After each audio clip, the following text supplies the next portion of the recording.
Hello everyone, welcome to my channel doctor Riddhi's physio rehab and diet care. तो आज का हमारा टॉपिक है night pain in frozen shoulder. बहुत से लोग होते हैं जिनको फ्रोजन शोल्डर की प्रॉब्लम होती है और उनको रात में अचानक से बहुत ज़्यादा पेन होता है। इतना पेन होता है, इतना एक्सट्रीम होता है कि रात में सो भी नहीं पाते हैं, पूरी रात दर्द करता है। तो उन लोगों के लिए एक सिंपल सी, एक इफ़ेक्टिव 100% इफ़ेक्टिव टिप है जिसको अगर वो लोग अप्लाई करेंगे तो 100% आपका जो फ्रोज़न शोल्डर का नाइट पेन है वो नहीं होगा। अब सबसे पहले ये समझते हैं कि फ्रोज़न शोल्डर होता क्या है। हम में से बहुत से ऐसे लोग हैं जो नॉर्मल हमारे कंधों के दर्द को भी फ्रोज़न शोल्डर समझ लेते हैं। तो सबसे पहले क्लियर करने वाली बात ये है कि हर कंधे का दर्द फ्रोज़न शोल्डर नहीं होता है। तो पहली चीज़ तो ये हो गई। दूसरा, फ्रोज़न शोल्डर में आपको होता है पेन होता है, कंधा जाम हो जाता है। अगर आपकी ये पोजीशन है तो इससे ऊपर आपका कंधा नहीं जाएगा। ओवरहेड मूवमेंट तो आप बिल्कुल ही नहीं कर पाते हैं। और ये अचानक से नहीं होता है, धीरे धीरे चालू होता है। मैं अभी आपको बताऊंगी कि इसकी क्या क्या स्टेजेस हैं, तो उस हिसाब से ये धीरे धीरे बढ़ता है। बट हम लोग क्या करते हैं, जैसे दर्द होता है तो ठीक है, नॉर्मल पेन है करके हम लोग 2-3 महीने तो ऐसे ही निकाल लेते हैं जब तक वो अपनी सेकेंड स्टेज में पहुंच चुका होता है। तो हम बात करते हैं कि फ्रोज़न शोल्डर की स्टेजेस क्या होती है। सबसे पहली स्टेज होती है फ्रीजिंग फेज़। फ्रीजिंग फेज़ में आपको होता है ओनली पेन होता है, स्टिफनेस नहीं होगी। आपको हमेशा लगेगा कंधे में दर्द है, यहाँ है। तो ये हमारी होती है, एक कंधे में भी हो सकता है, दोनों में भी हो सकता है।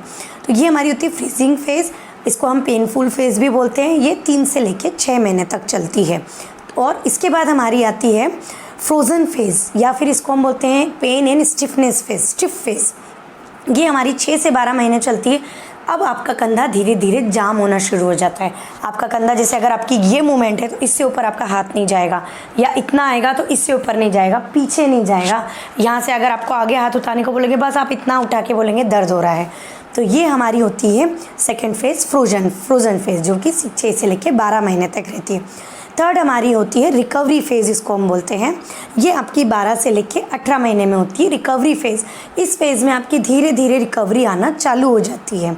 तो मतलब एक अंदाजे से अगर देखा जाए तो अगर किसी को फ्रोज़न शोल्डर हुआ है तो टोटल रिकवरी आने में 1 से लेकर 1.5 साल तक उसको लग जाता है। तो ये इसको हम मतलब फ्रोज़न शोल्डर को एडेसिव कैप्सुलाइटिस भी बोलते हैं। ये मेनली टाइटनेस और थिकनेस हो जाती है। हमारा जो कैप्सूल होता है, जो कि शोल्डर को के आसपास हमारा कैप्सूल होता है, वो टाइट हो जाता है या फिर थिक हो जाता है। तो अब हम जानते हैं कि मैं वो जो टिप के बारे में बात कर रही थी, एक बहुत ही इफ़ेक्टिव, तो वो क्या है। तो अराउंड 90% जो लोग होते हैं वो इस चीज़ से सफ़र करते हैं। जिनको फ्रोज़न शोल्डर है उसमें से 90% लोगों को रात में पेन होता ही है। एक बार हम थोड़ा सा उसका कारण समझ लेते हैं कि ये पेन क्यों होता है।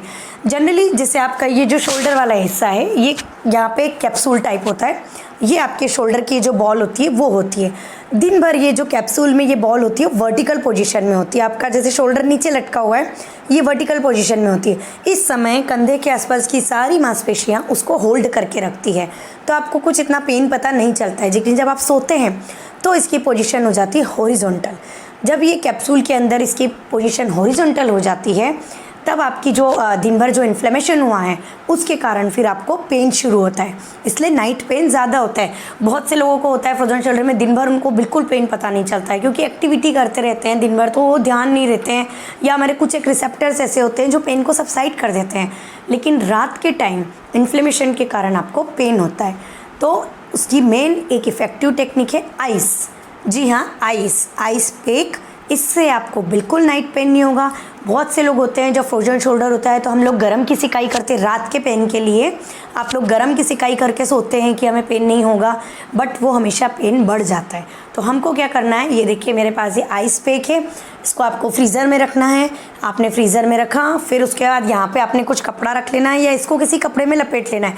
कभी कभी हम जब डायरेक्ट अप्लाई करते हैं तो कोल्ड बर्न होने के चांसेस होते हैं। तो आपको इसको हमारे शोल्डर पे रखना है। हर 2 मिनट में आपको पोजीशन चेंज करनी है।